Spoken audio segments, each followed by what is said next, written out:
My channel JK vlogs. ఇప్పుడైతే మధ్యాహ్నం lunch prepare చేస్తాను. మార్నింగ్ వచ్చి పలావ్ చేసింది, ఇప్పుడు లంచ్ చేస్తాను. లంచ్కి వచ్చేసి చికెన్ చేస్తాడు మా తమ్ముడు. ఇప్పుడు చికెన్ కర్రీ అయితే చేయాలా.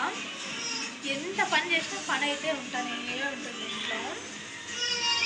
ఇక్కడైతే రైస్ పెట్టినా, రైస్ అవుతా ఉంది. ఇక్కడ చికెన్ కూడా వేసుకొచ్చినాడు, చికెన్ చేసేస్తా. వెజ్ అయితే అదొకటి ఇదొకటి చేయాలి. నాన్ వెజ్ అయితే మసాలా వేసి పెట్టేస్తే అయిపోతుంది కదా. మంచి పని ఎలా తీసుకురా, ఒకేసారి సాయంత్రం కూడా చేసి పెట్టేస్తామని చెప్పినాం. ఇంకా అందుకోసం తీసుకొచ్చినాడు. ఇక్కడ మా చిన్నోడు అయితే ఏడుస్తానే ఉంటాడు. ఇక్కడ చైర్లో కూర్చోపెట్టినా. మా పెద్దోడు టీవీ చూస్తున్నాడు. ఇంకా నేను వంట అయితే రెడీ చేసుకుని వెళ్ళాం. ఇక్కడ కిచెనే చిన్నది, ఇక్కడ వంట వేరే చేయాలంటే మా పెద్దోడు మా చిన్నోడు ఇద్దరు చాలా అల్లరి చేస్తున్నారు.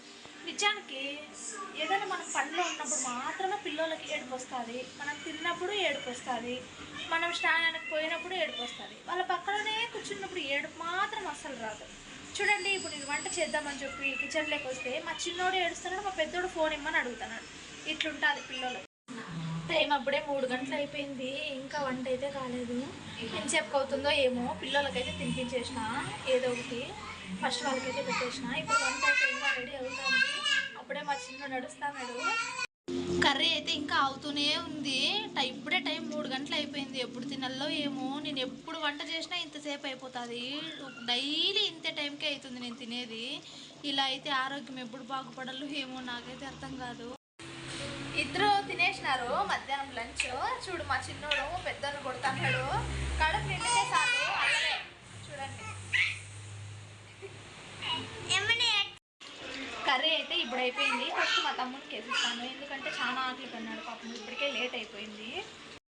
మా తమ్మునికి వేసిచ్చినాను, ఇచ్చేస్తాను ఇప్పుడు ఎత్తుకొని పోయి.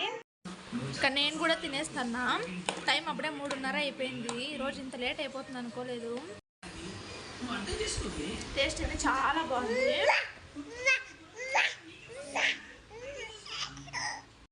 ఇప్పుడే మా చిన్నోడిని ఉయ్యాల్లో పడుకోబెట్టేసి వచ్చాను బయటికి. కాసేపు అలా కూర్చుందామని చెప్పేసి. మా పెద్దోడిని అయితే మా మామ వచ్చి పిలుచుకొని పోయినాడు అన్నమాట ఇంటికి. వాళ్ళు లేని దానికి ఇంట్లో అస్సలు ఉండబుద్ధి కాలే. వాడు అల్లరే కదా బాగుండేది, పిల్లలు అల్లరి చేస్తేనే బాగుంటుంది. ఇంకా వాడు ఎప్పుడు వస్తాడని చెప్పి ఇలా బయట కూర్చొని ఉన్నాను. ఇంకా వాడు వచ్చేలోపు వీళ్ళు లేచేలోపు ఇల్లు అయితే క్లీన్ చేసుకునేద్దాం. ఇల్లంతా ఇంత గలీజ్ ఉంది. చూడండి, మా బాబు కార్లో కూర్చోరా ఆటలాడుకోరా అంటే కార్నే ఉల్టా చేసి పెట్టేసినాడు.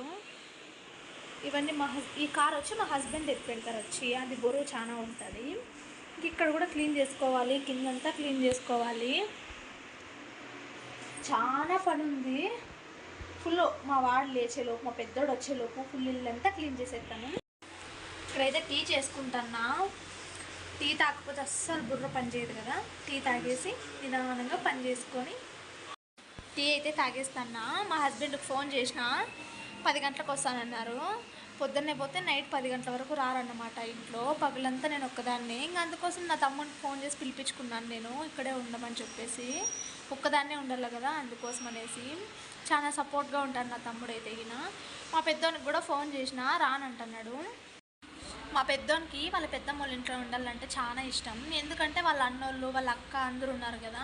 ఇక్కడైతే వాడు ఒకడే. ఇంకా మా చిన్నోడితో ఆడుకునేంత లేదు, ఎందుకంటే చిన్నపిల్లోడు కదా. అందుకు వాడు ఒక్కసారి అక్కడ పోతే ఇక్కడ వరకు రాడన్నమాట మళ్ళా.